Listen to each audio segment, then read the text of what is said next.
That went just about as well as expected. Hello, welcome to the Trusty 8 podcast, first Musicians Roundtable edition. I see Atheist Mo in the chat. Thanks for coming by, Mo. Still waiting on my guests here. They'll be around shortly. I did tell them 6 o'clock. Yeah, I just wanted to start this off by saying, music, pretty open, is a passion of mine. Something I feel that can inspire and educate people. Unites many people from different different backgrounds and different walks of life. I think it's one of the most important, like binding arts and ceremonies that humans commit to. So I'm a musician. I've invited a few musicians to join me to kind of talk about this craft that so many of us share in common, this passion. Uh, Whether you're into hard rock, heavy metal, and punk rock like I am, or the blues, classical music, what have you. Some music that kind of turns me off. Godless Sewing. Great to see you. I got my horns up, but I'm off camera right now. It's going pretty good, man. Had a great day. No, I know it's 9 p.m. over there. My schedule right now, I'm going to be trying to do some earlier shows this coming week. Probably be what I focus on more. Well, Mo, you don't have to be a musician. I know you had mentioned you are a bit of a music enthusiast. I enjoy underground music as well, uh, as some popular music. I'm not big into it. I prefer to uh, promote the artists that I meet, since I've had the opportunity to meet so many gigging around California and stuff. It's been a crazy and amazing experience. So,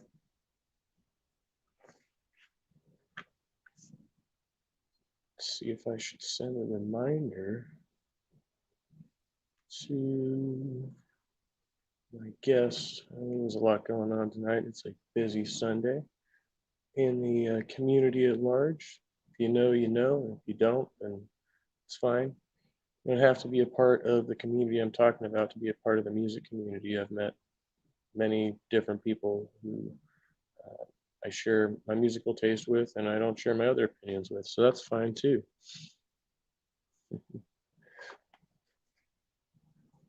Well, musicians, Mo, we need listeners because without you, we'd just be playing for our fucking selves. Oh shit. I usually don't swear on this channel, but it's okay. It's all right. I'll let it slide tonight.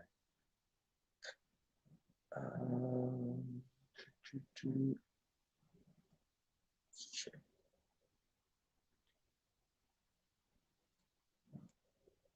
I know oh no, I didn't share that with them. I mean, I know I shared the links with them, but I didn't tag Tobin in the post last night to remind him. He texted me earlier.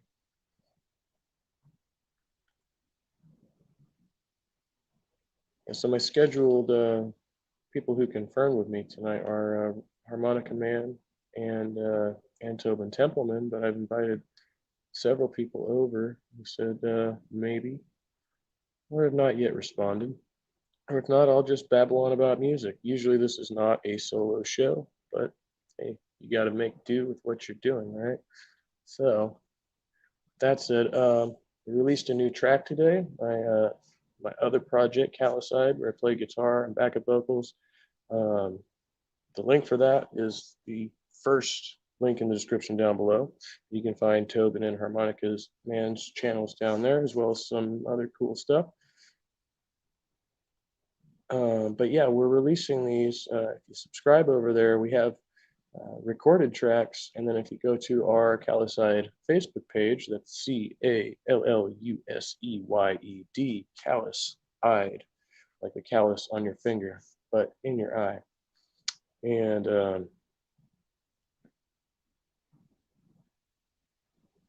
if you go to our Facebook page, we are simultaneously, every 2 weeks, we are going to be on there playing a live version of our song and then immediately releasing the recorded version of our song onto the YouTube.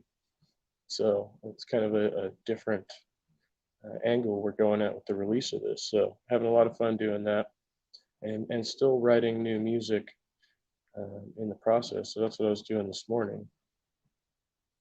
I have Randy on here? Maybe I don't. What I did. So that's the trouble. I'm over here searching Twitter.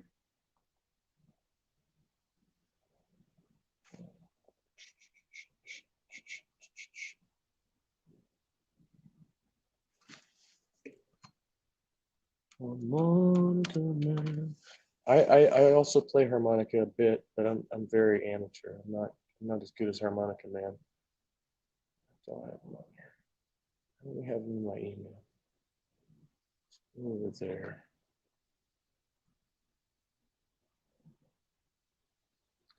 Yeah, so the writing process with Calluside has been very different because they had a very different style a few years ago when I joined the band.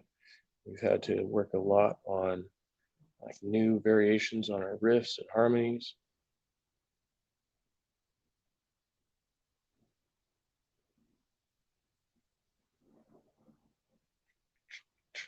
Uh-oh. I do see Randy said he had his internet shut off, so that sucks. All right.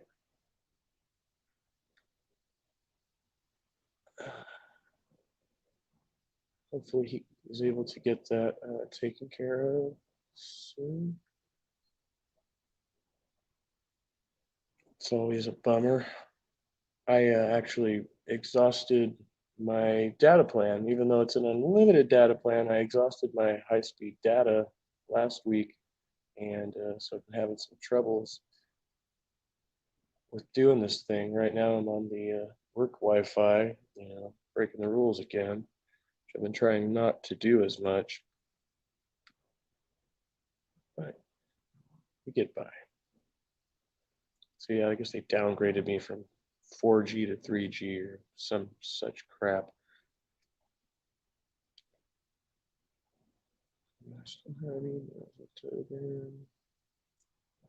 So I could send him a text while I'm here.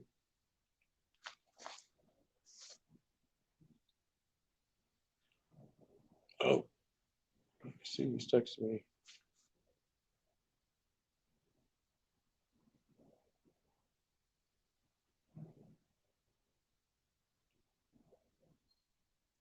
So on a little side note, I accidentally started a dumpster fire between folks on Twitter. Was not my intention, but that happened. But it does go along with my general slap a racist theme, so I'll have to do an episode on that. There's a couple things. So people have been commenting on one of my old YouTube videos that now almost has like 3,000 views. My most viewed video. I didn't even want to debate with this guy because you could just tell they're trolling. Um, and then this other thing came up on Twitter. So whether I actually host a debate about it or just kind of review uh, what's been going on, we'll see. And I'm still gonna take a look at P. Mars, but I'm not gonna give him too much airtime because I already know what to expect over there. And so that all came out of me reviewing the Travis Pangburn Jared Taylor video, which I still need to finish. So this is all kind of one big project wrapping into each other over on the Kevin Chaos channel. But this is the Trusty 8 podcast. Just texted Tobin back, so hopefully he's able to come in.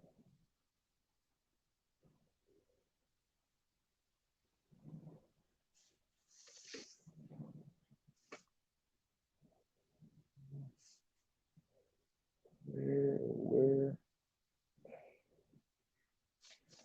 Let's see if I can send him the link again while I'm still talking.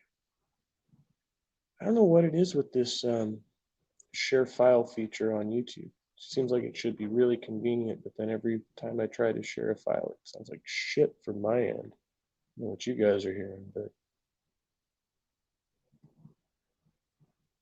every time something looks convenient, it turns out to be crappy. So I'm wondering if it'll be easier to screen share the intros I'm making, the short intros. Doesn't seem like it should be that big of a deal.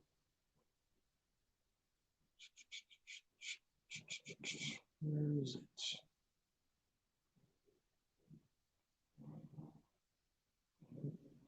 Search mail.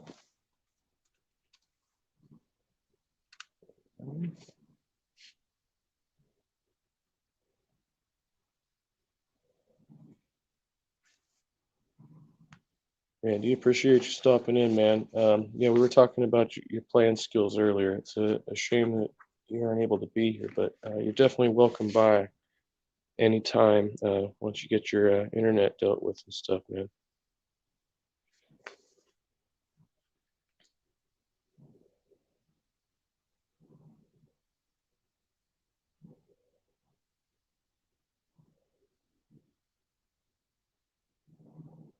Okay, so I'm just gonna reply this last email if I can.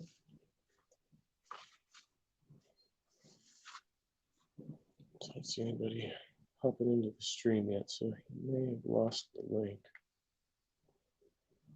Reply.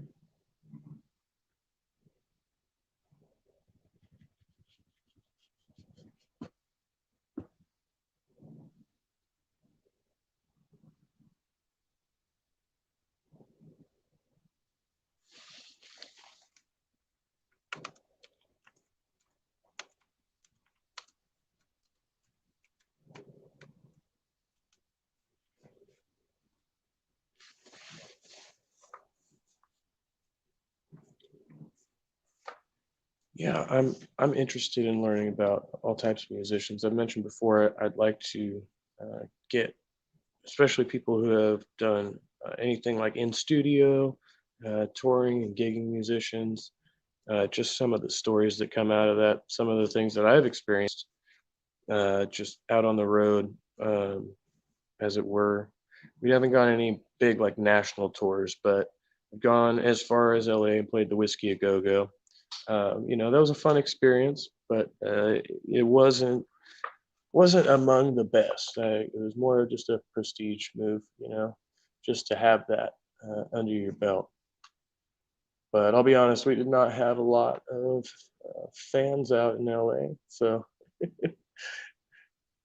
it was like I said, just for the experience, for the exposure. It's good fun. We've had other shows like 924 Gilman in Berkeley, which is pretty famous amongst the punk rockers, where and I just had some amazing times down there. One time I had actually brought my kids down there with me.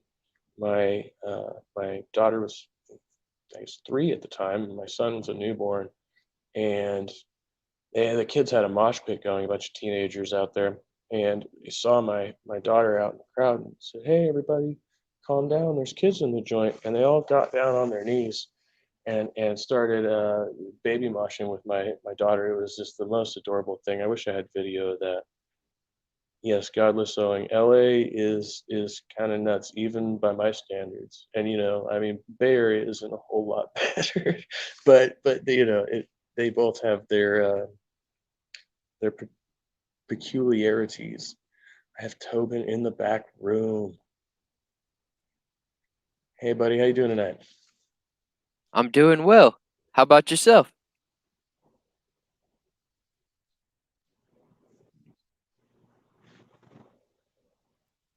Good to hear.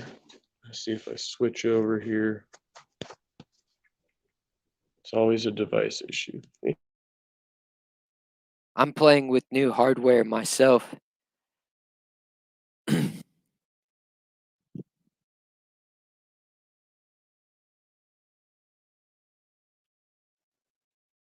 So we're gonna have Randy join in. He said he would be coming by. I'm muted. That's the problem. He unfortunately said his internet got shut off unexpectedly, so he's gonna have to come by another time. Yeah, hopefully he's able to get that worked out, and may I may invite some other people in there if nobody shows up. I threw some loose links out into the ether to just to see what had happened. So I got some maybes. So I don't want to like make announcements on that if I don't have confirmation. But if somebody pops in, you'll know when you know. Right on. Yeah, tried to get some big wigs in on this, but you know how they are. It's last minute. But hey, we've got Atheist Mo, we've got Harmonica Man and Godless Sewing in the chat right now. Cool. So I know we're familiar with each other. I think most of the people here are familiar with both of us, but let's assume that we get some more viewers later. You want to give like a brief introduction of yourself and as a musician and all that good stuff? Okay. Uh. Well. I can pretty much classify myself as a rock and roller. I really like the drums being beat on. Like loudly, but also like to get those nuances in there as well too. Show skill in percussion playing. I really like it when the bass is good and loud and thumping, where you can feel it in your chest. Uh, Yep. and I like growling guitar. With some distortion on there. Play around with some little effects here and there. But mainly I like to really keep it really raw to the acoustic uh version of it. I don't mind letting a little bit of like a little human error here and there. I don't know. But musically I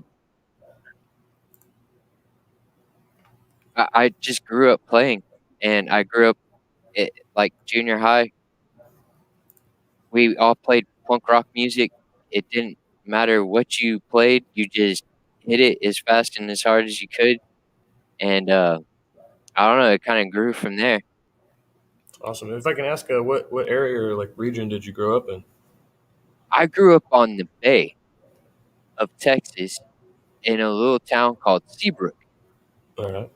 And I have to say, from my upbringing, it it was really secular for the most part. There wasn't like a whole lot of like religion talk, within like the friends I had and stuff like that. And when we did have those kind of conversations, it you know it, there was a lot of like you know non-belief ideas, heresies talked about.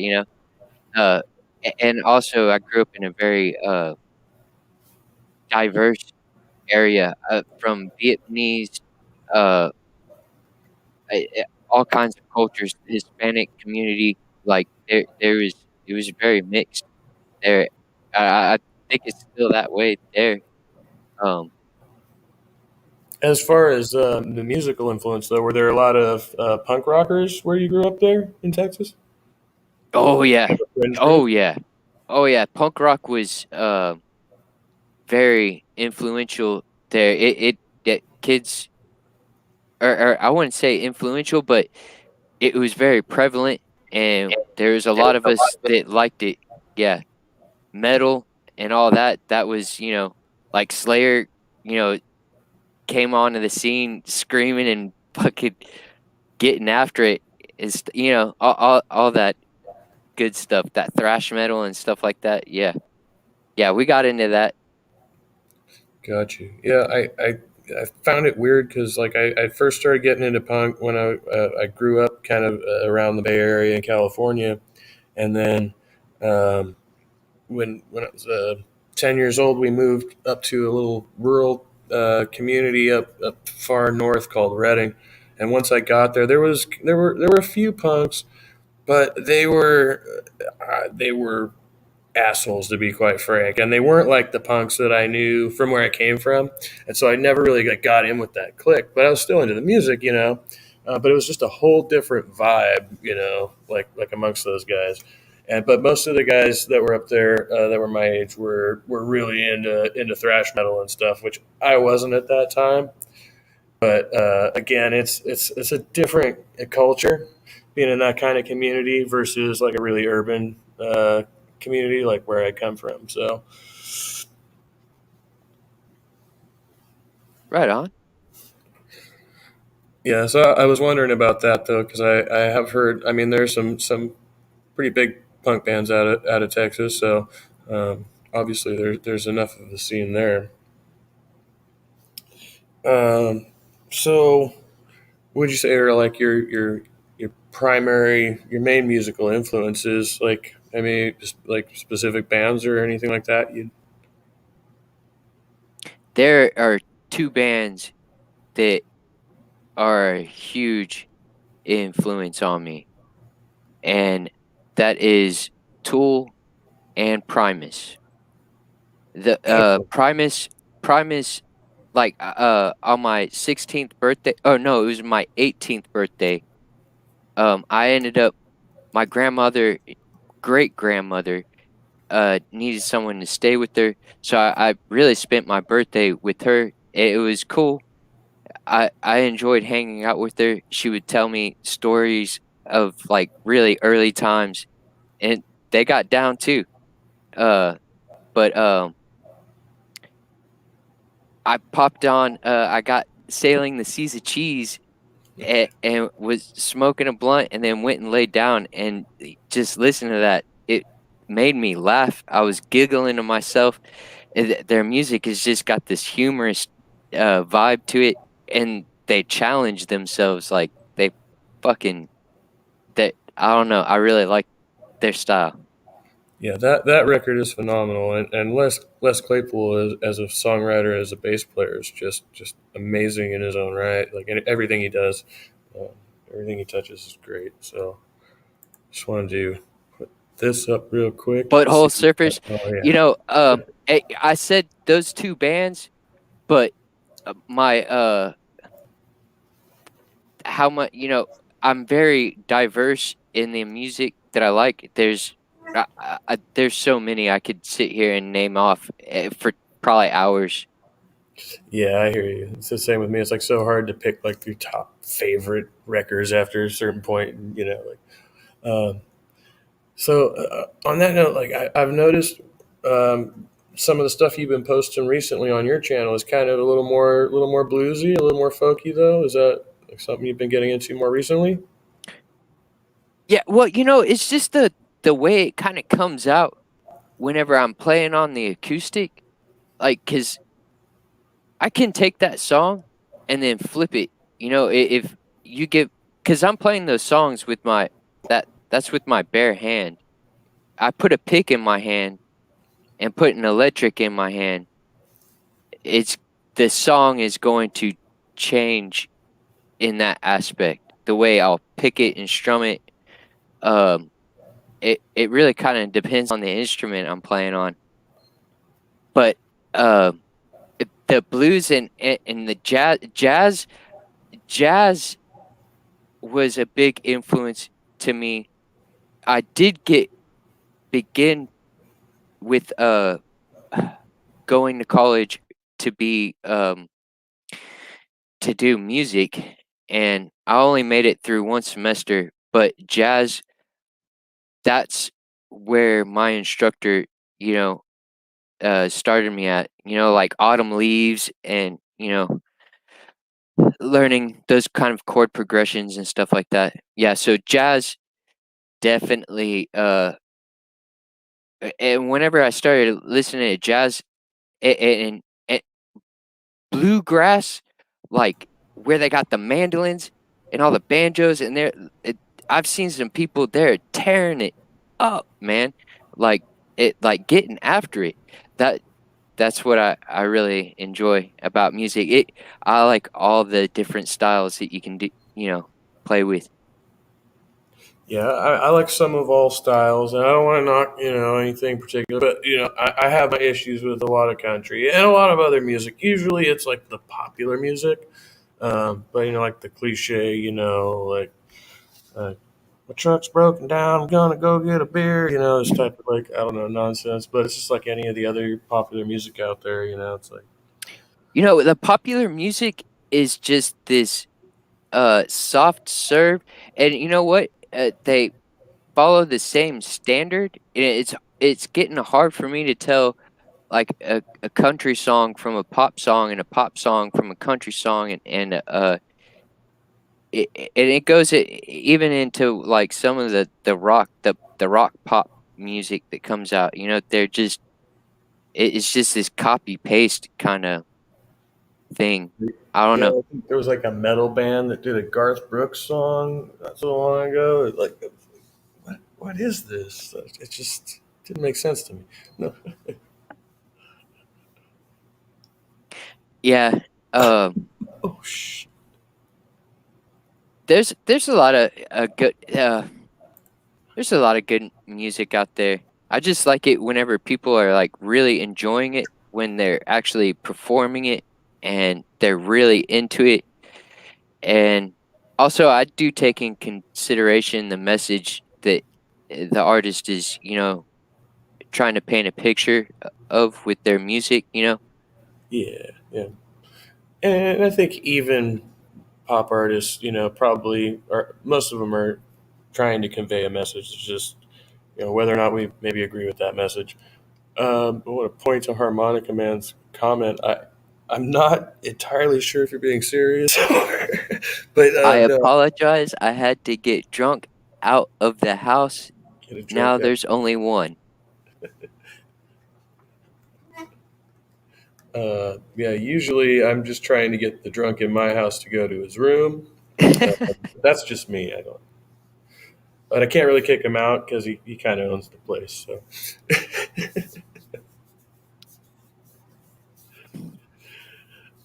um, yeah. Wow. Well, that's cool. So you've been in some bands before, or were you in like one primary band for a long time? Or Oh yeah, the neighborhood that I grew up in uh was filled with kids. I mean, it was like a middle class, middle to lower class area, and there was tons of us. And I had a house, and my parents allowed me to have a jam room. It was kind of a shed, but it was insulated. Uh, and I kind of had the hangout spot, and it would rotate. People would come in and rotate. I'd be on the drums for a little while, and then my brother would pick up the drums, and then we had uh, there was just so many people. But there was the band that I was in for the longest time, and we actually started to gain a following. It was before all the internet and all that stuff. Uh, I have a little bit of footage, video evidence of it, but it lasted for about 6 years, and then it unfortunately, um, it it man, the hardest thing about being in a band is not really making the music; it's keeping the band together. yeah, a lot of people don't realize that so much goes into that. There's so much intense communication and different personalities and visions for where it's going, like managing all of that stuff. And yeah, I mean, it takes a lot of perseverance to get through that. So yeah, I totally understand that. But you guys didn't release any demos or anything like that? Oh, we got to at the height of it, we had been playing shows, and we were able to save up $600 that we collectively made through our shows, Very nice. and we went to Sugar Hill, which is a very nice recording studio in Houston, and uh, it's the nicest studio I have.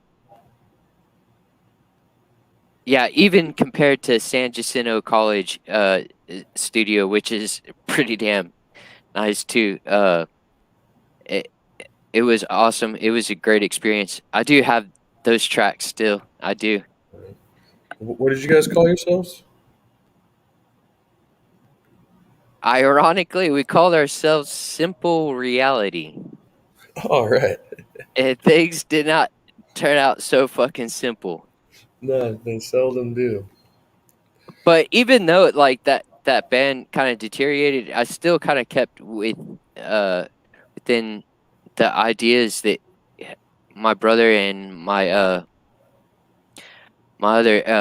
couple of bandmates that really stuck with me for the longest time was we just made the music simple. We weren't trying for complication or anything like that. We're just wanted to make really good songs, and you know we jammed out. But some things happen in life that you just can't always control. Yep. I know what you But mean. I've played with Go ahead.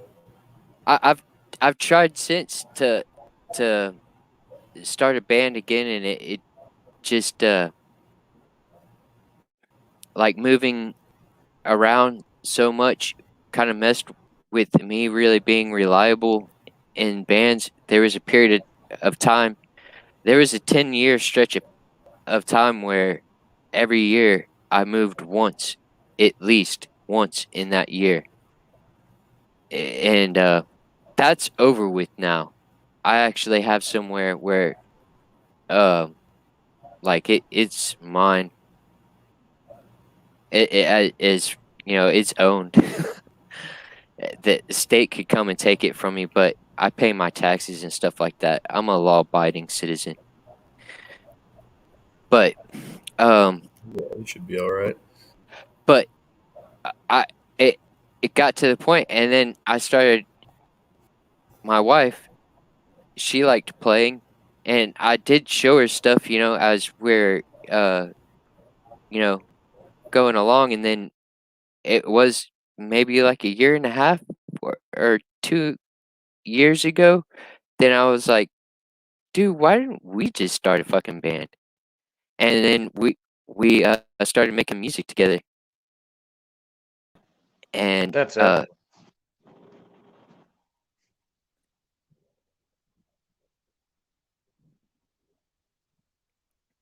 but yeah, that's where I'm at right now, and just gonna make some music and see where I can go from there.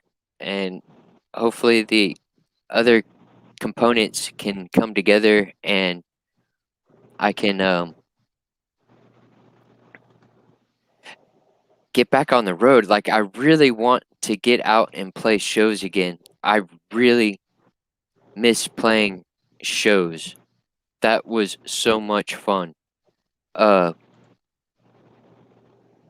the biggest show I ever got to play, we did a Red Cross. um I was a part of it. I did not start it, but I was a part of it, and we got some money put together for Red Cross, but we had a whole field of people, and there was like 6 to 10 bands, and we all had a blast. It was awesome. Just just jamming out and then getting to hang out. I got into skateboarding and playing hacky sack and things like that.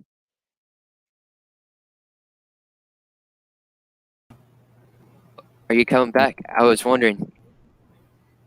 I Yeah, was just sorry. kind of I had to vamping, rotate around a little bit.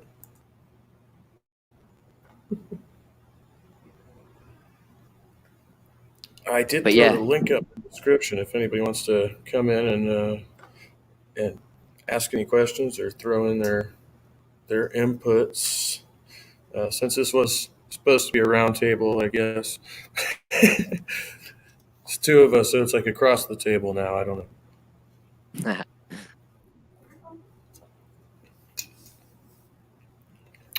I'm sorry. The link is in the comments, not the description. Set that up. Hopefully, it came through. Oh, Hey, gang. Randy, How the hell's almost it hanging? doing good. How about yourself? Short, shriveling to the left. What we see that? talking about again? Music experiences. Your experience with music. Oh, shit. I have so damn many. I can't even count. Um, so I got a question, though. Serious. How the hell do you work these newfangled phones? It took me damn near a half hour to figure this shit out. And usually I can do it real good when I'm on a whiskey. But, you know, not this time.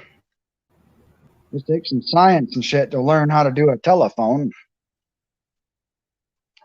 I should go to college.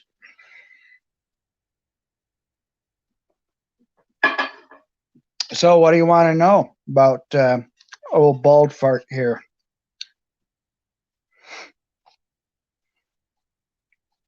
What how did your musical journey start? Like did you start out as a kid?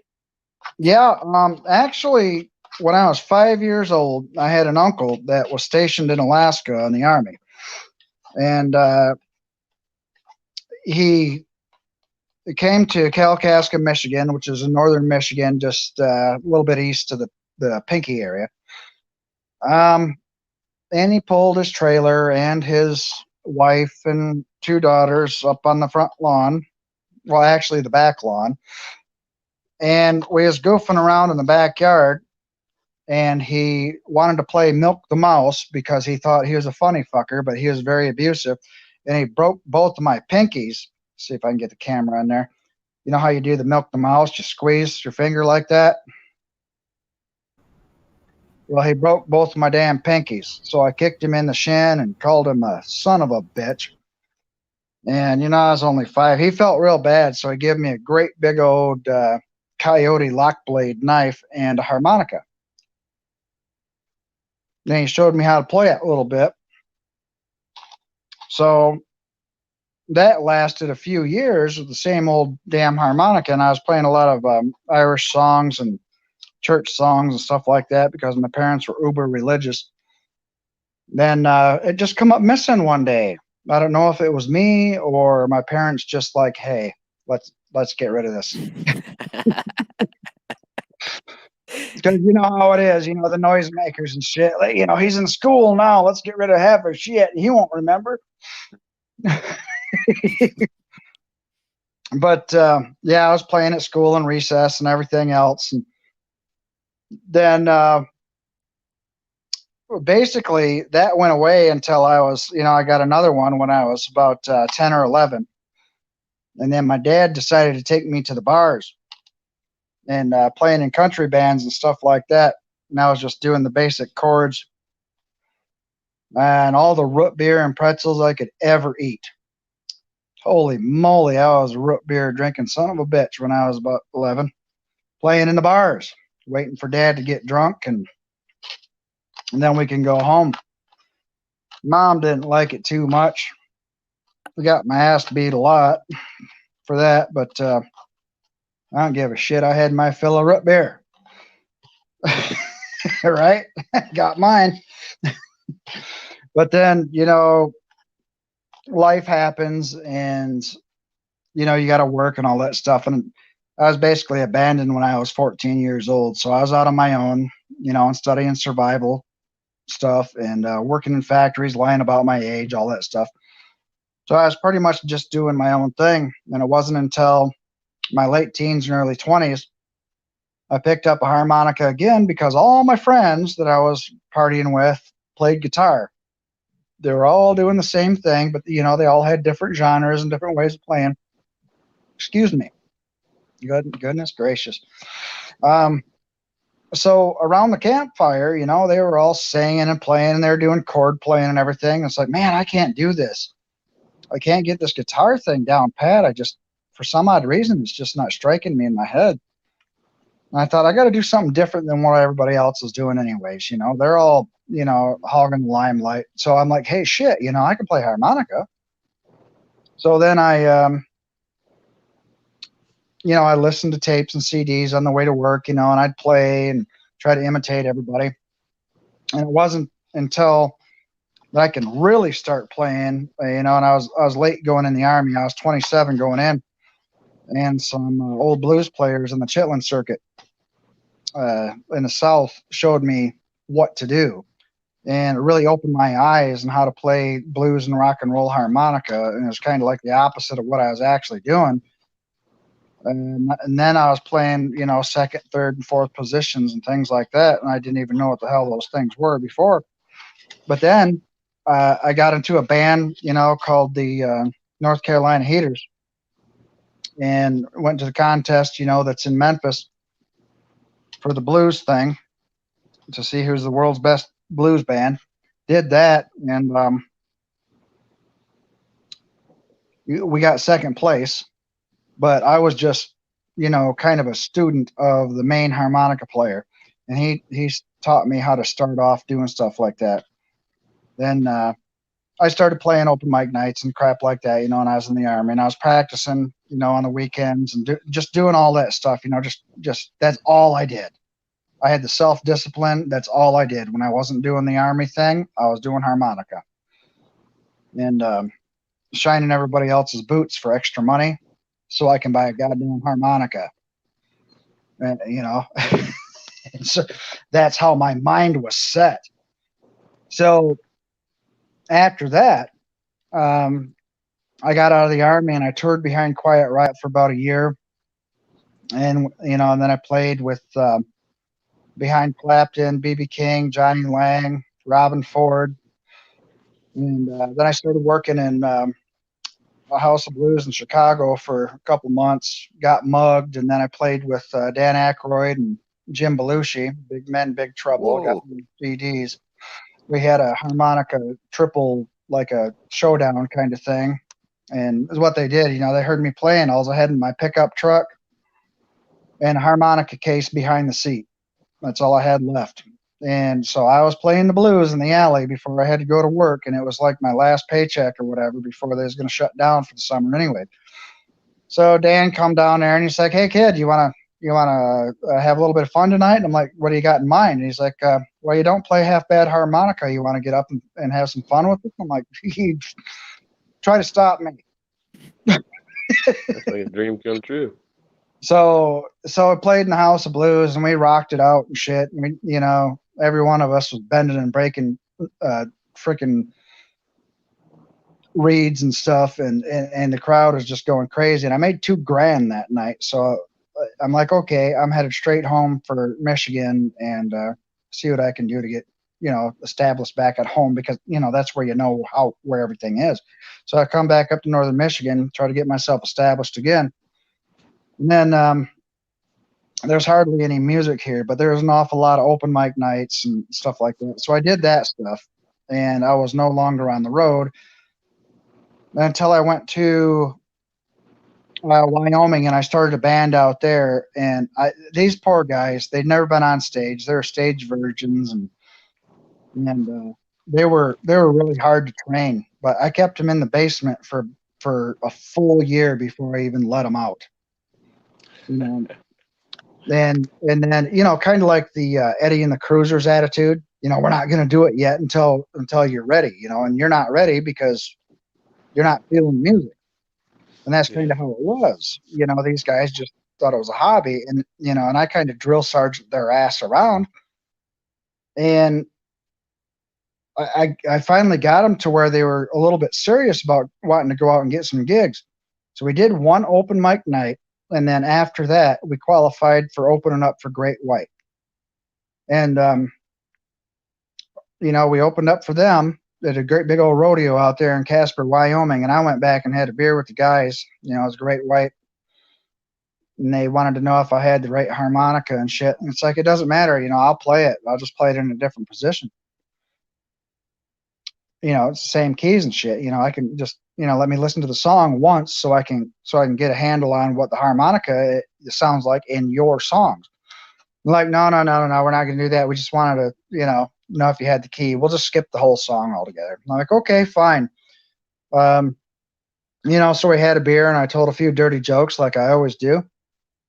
Then I went back with my band and they were just about loaded up with all the crap they got. And they're like, Randy, how the hell you keep doing that? Every time we see you, you just run into people and just wind up in these big old positions and stuff where, it's like everybody's dream to do what you're doing.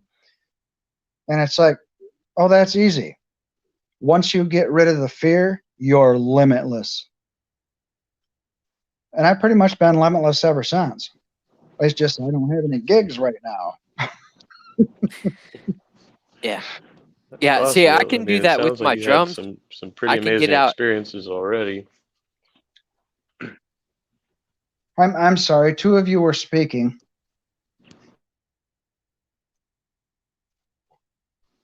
Sorry, go ahead, Tobin.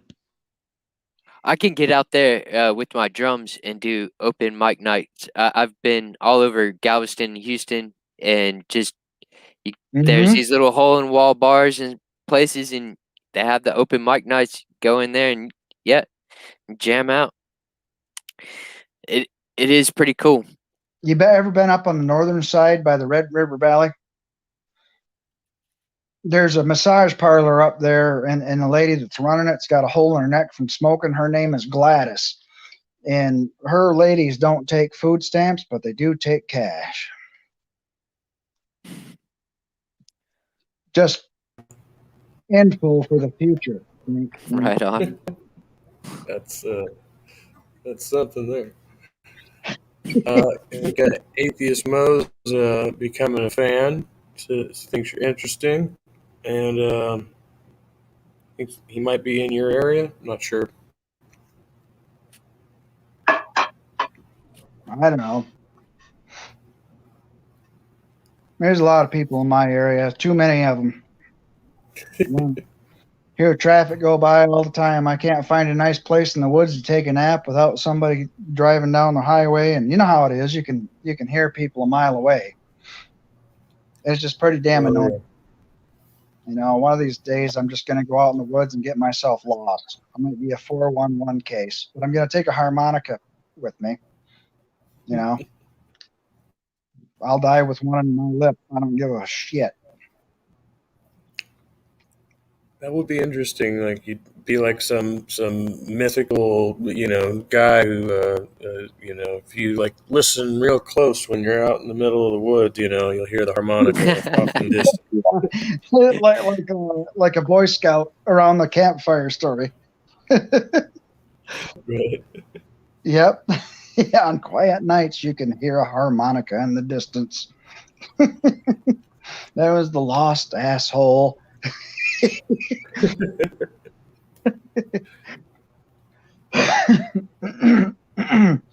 I'm sorry I missed the beginning part of this, but I had my cousin over and we were getting hammered and cooking steaks and stuff out on the grill.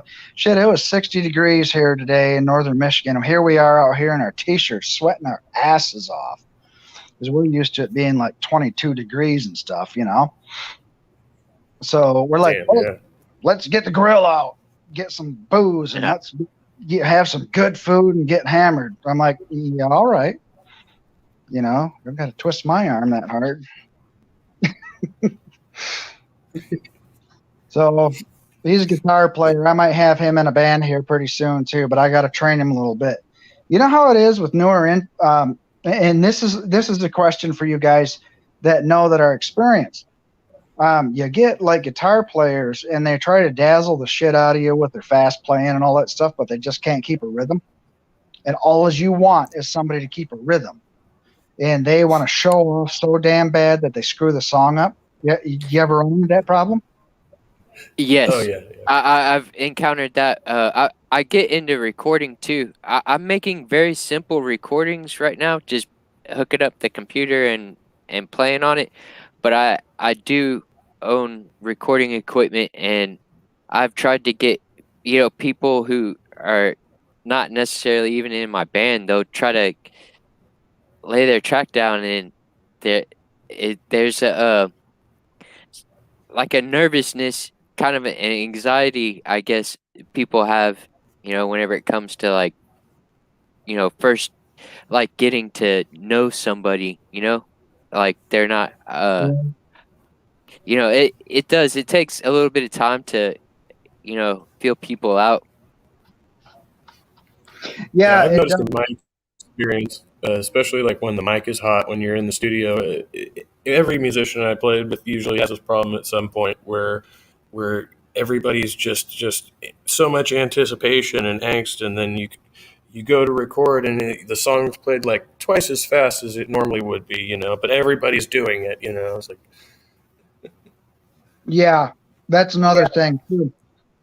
Um, Here's a big thing. I just got done talking with my cousin about timing and rhythm. And I don't know if you guys know who Jason Ritchie is.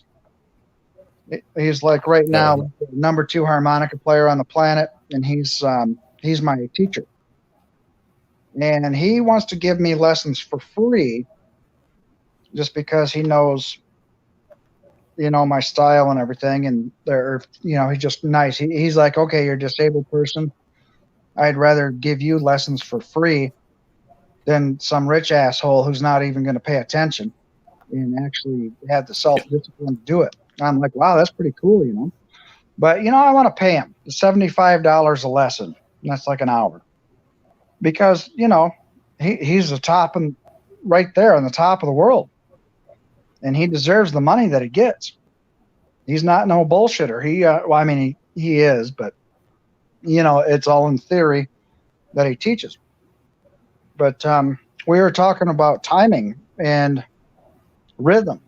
Rhythm, he said, is more important than anything. It's more important than harmony and man, I'm drunk. Something else. But it's the most important thing is your rhythm. If you don't have your timing down pat and you just go wild and do dumb shit, you are lost. And you're going to get lost. And you're not going to follow through the scheme of the song. And it's going to suck. So the most important thing that you have is your rhythm. And I'm really trying hard to get these younger cats to understand this shit. I mean, they do mentally, but physically, they don't actually follow through with that mentality. They don't apply it until they're playing. I don't know if you guys have run into that same thing or not. Some people have it. Uh, I, I've played with so many people, but like the people who are like new, like to it, like some people get the rhythm thing, and then some people don't, and usually I just try to make it very slow down the tempo, and just ease them on into it and get them to like really feel it, like Yeah, the timing of it. yeah, Yeah, it definitely I'm will teach always you. I'm sorry. Go ahead, Kevin. no problem. For me, like I'm always looking for, I guess you'd say like the the half. What is it? Like if you're doing a 1/4, then I'm on the 2 and the 4, like that type of thing, because I'm a finger picker. Um, Mm-hmm. so it's kind of, I try to find a place for the guitar that can accompany the vocals as well as the rhythm. Put it somewhere in the middle there. But yeah, there can be issues with timing, like in that method, I guess sometimes. But yeah, I mean, I know what you mean as far as like younger musicians and just not even having the basis of the structure in their head. You know what it reminds me of? Do you remember what the heck was that old show? Not Living in Color, but Mad TV. Mm. Mad TV, Yeah, where he had the one character. He was a grown ass man and he was acting like a 5-year-old called Stuart. Stuart, Oh, yeah. yes, I do remember Stuart. Yeah. And then once in a while he'd say, "Look what I can do," and then he'd jump up and act like a total ass and fall on the ground. That's what some of these younger musicians reminds me of. Excuse me. That's because they're trying to impress you. Look what I can do, and they're just running a tangent. They're not keeping the rhythm. They're going sideways off the song, and they're screwing it up because they want to show you their licks so bad.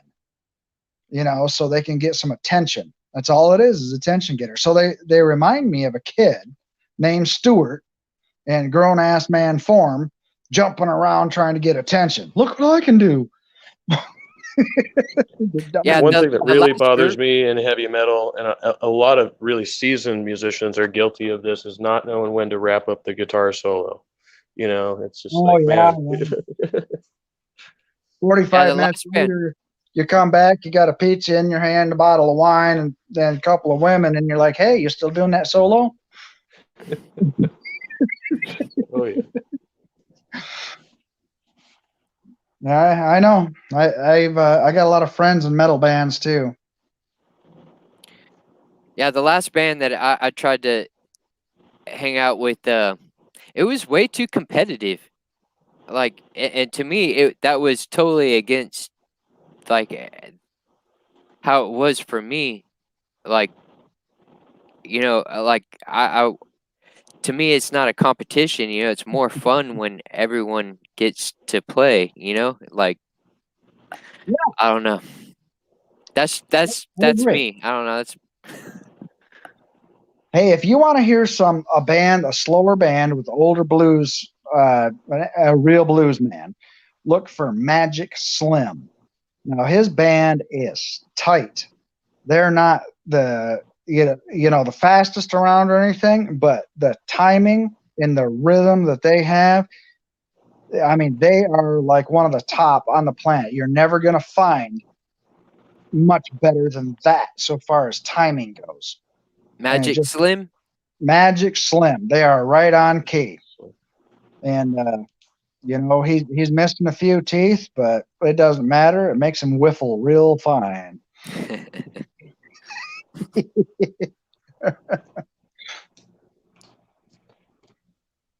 I noticed that with a lot of the big like arena rock bands now is they seem to, unless they have like some kind of backbeat or a metronome or something going, like they don't usually sound like as solid when you hear the live version. Like, and, there's always some margin of error for any musician, but you know it's like sometimes the standard of perfection gets so high with those guys. There's like there's some producer that steps in and goes, no, you're not going to play this without like a backbeat going or something. Oh yeah, yeah. And you can tell it kind of sounds really fake when they have that, and then when they mess up it's even more noticeable. Wow, yeah. So I think like Tobin was saying earlier, sometimes I think it's nice to have that little bit of wiggle room. Like I really love Hendrix for that, where there's always that little bit of play to the live version of the songs. Hendrix Well, was another really big influence on me. Like seriously, like I enjoyed this shit. I still do. I still do. yeah, some good And there stuff. was like a feeling to it, like timing. Timing is, you know, like I like music that kind of like will slow down to each other when all the band together is like, slowly crescendoing or decrescendoing, like Hmm. that. Like timing can be played with in a way like to where that speeding up and slowing down is is okay. It's wanted. It it it makes the song more dynamic. Uh, but it has to, the band has to feel it. All that, that was Hmm. one of the things that made the Jimi Hendrix experience really. special. So, Tobin, what genre of music do you play? I missed out on most of the cast here, so I'm interested in both what you got going on. I'm rock and roll. Rock I'm and roll? definitely rock and roll. Like right now, the songs that I'm putting up on my channel are it's just me and my voice and my guitar, and these songs are rough drafts, and I want to take people on a journey on how I develop my songs.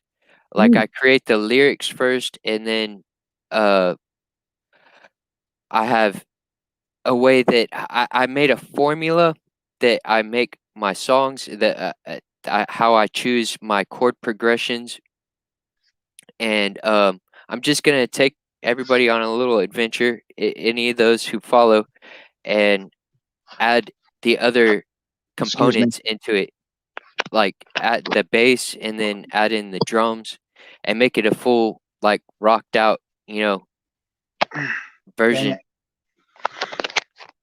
Yeah. How about you, Trusty Ape? Yeah, Genre. I'm mainly a rocker also. I play everything. I play guitar, bass, drums, keyboards. So I'm in two different active projects right now.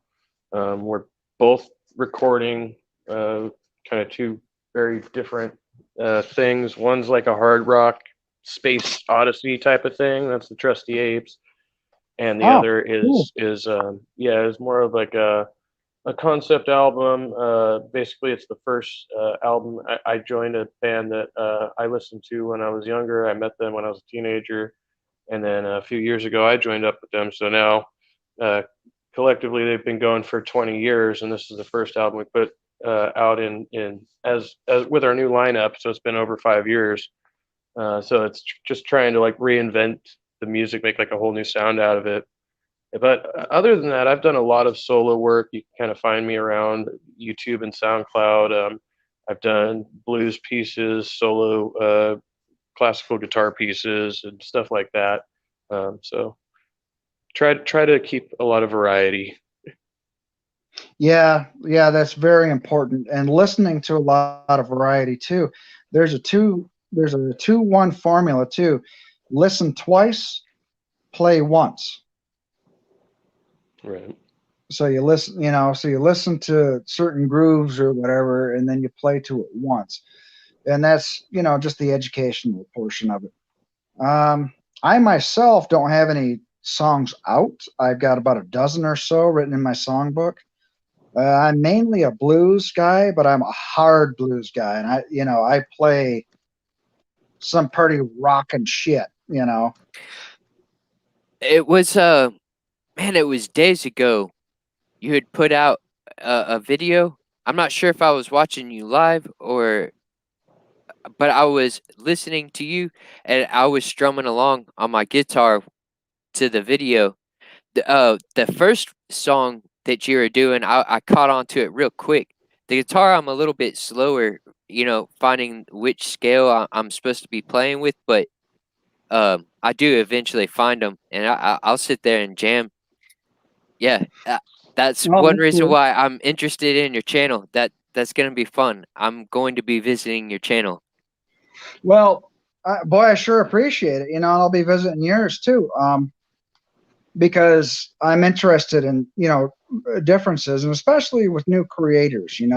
Because you get a fresh view on things. There's a lot of stuff that's 100 years old, and it's like, okay, everybody's heard this a million times. It's boring, and you run astray. But I want to see some new creation.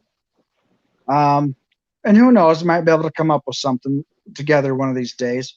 But I think I know what one you're talking about that you had a hard time with, and it's because I play in like 3 different positions when Yes. I'm doing solos, and most people don't get this, but with a harmonica, it takes 3 different harmonicas to do so.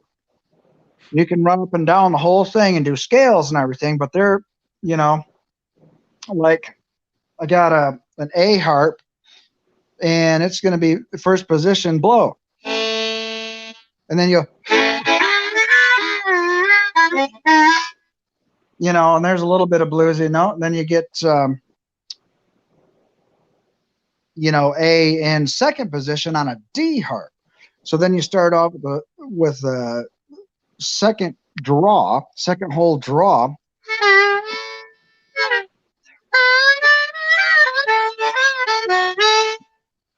And all you got to do is go down one more and do a third position, but you do it on the third octave on a G harp.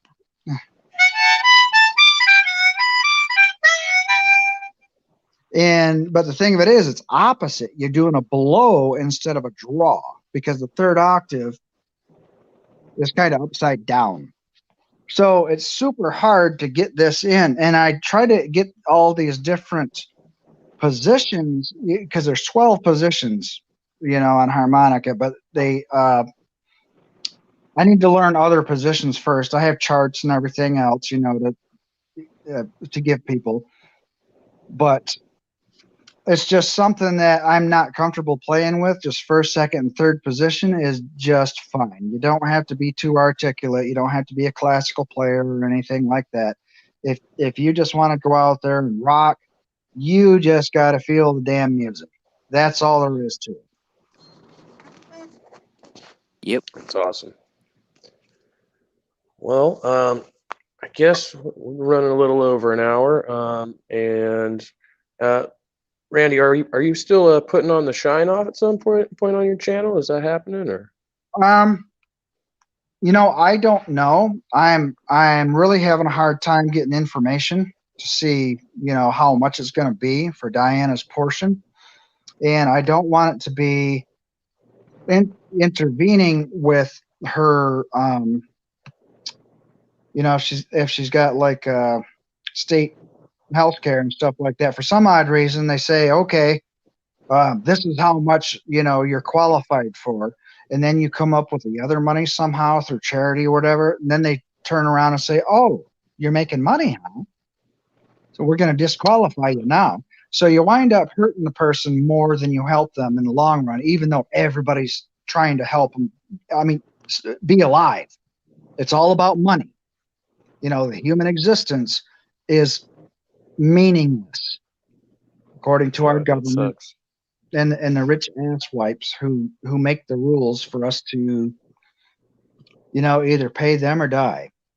That's what it's all about. But so I don't know if I'm going to have that or not. She's got to get a hold of me, and we need to talk seriously about what's going on, and then try to do it in such a way that she gets the health care she needs, and everybody that pitches in and does stuff can actually pay for her portion and the extra things that she needs, like she might need to live off of insured drinks or something like that for a while. She might have to eat special foods or get special things, for this to happen. I just don't know yet. So Gotcha. I need some personal information in order to move forward. So right now I'm at a standstill with this thing until I actually talk personally with Diana, and she's like the hardest person to talk to. She doesn't want to get back with you or call you or email you or anything. It's just you got to catch her on a stream sometime and say, hey. Yeah. So that's the situation I'm running into. But I will let you know that I am going to send her some money, and I don't want this to. This is within our community or whatever. But I have raised overnight, just one night, $650. Oh wow, that's awesome. Bars at the gas stations. So I have the short copy down pat. The picture, everything you need to put on the side of a jar or whatever. And people are pretty darn generous anyways. But you got to do it just right. You guys just got to have the right wording. And I got it already. So, but I'm just waiting to get started on this stuff. Boy, am I rambling on. Holy shit. Oh, that's why we're here, right? Yeah.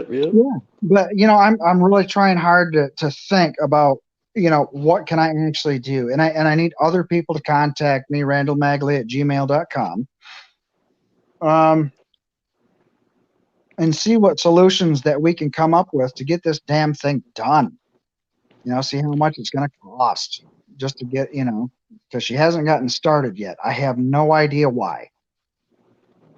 But Yeah, she, that's definitely for anybody who's listening who might know or have advice. Get a hold of Randy or myself, and we can we'll try Mhm. to connect those dots. It seems like there should be like something for charity that for somebody who's struggling shouldn't be counted against them, for whatever reason. That's We just live in America. yeah, So you're not even paying for insurance when you do pay. You're paying for a discount. And yeah. every little bit, they think it's their business to get into your business so they can discount you from the discounts, and kick you out, because they want to all make their money, but they don't want to dish out a single penny. That's the name of the game, profit. Absolutely. So any new videos for either you guys to show? Anything coming out? Or? Um, I probably won't have anything for a while because the lack of internet. Right. Mine just got shut down. They told me I was out of data, which is a great big lie. I've been doing the same thing for a couple of years, and it's just I'm having a hard time with their stupidity. So I'm like, you know what? Just cancel it because they wanted me to upgrade and pay a lot more money for something that I was already supposed to be getting in the first place. They're just trying to screw me over. So I just canceled. So I'm on my phone now and I'm running out of data on it too. So I don't see anything in the near future for me happening. All right. Well, hopefully you can get that resolved, man. That sucks. I know it's like I have to use the mobile data. I don't have anything at home myself either. So right now.